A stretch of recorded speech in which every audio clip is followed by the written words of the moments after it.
надворешни притисок. Ме разбирате? Страх дека некој ќе ме налути. Внатрешно. Добро. Некој ви се подсмева или ве предизвикува да пробате цигара. Сакате да направите нешто што прави другарот, другарката. Точно. Загрижени сте дека ќе ве исклучат. Точно. Некој ве убедува да направите нешто ризично. И сакате да изгледате возрастни или кул. Внатрешен. Точно. Добро, што мислите? Дали е поважно, за да може да одолеете на притисокот кога некој ќе ви понуди дрога, тутури, алкохол? Што мислите? Дали е полесно, односно, дали прво треба да го победите внатрешниот притисок или надворешниот? Што е поважно според вас?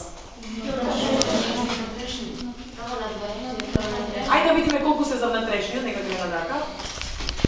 Вие сте за внатрешниот, така? Добро. Дали има некој за надворешниот? Марија. Добро, ајде Марија објасни зошто мислите дека е подобро надворешниот и поважно.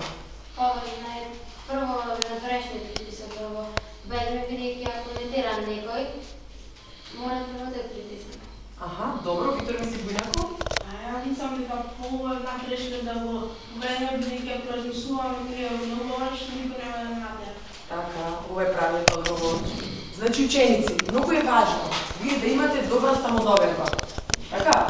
Антонио имаше самодоверба дека е тоа права работа. Затоа ја правевме таа вежба. Дали успеавте да го убедите дека не е тоа права работа? Не, тој беше сигурен во себе, така? Знае.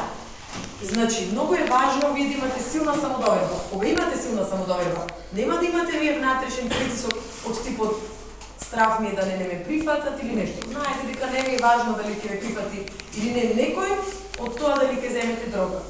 Така?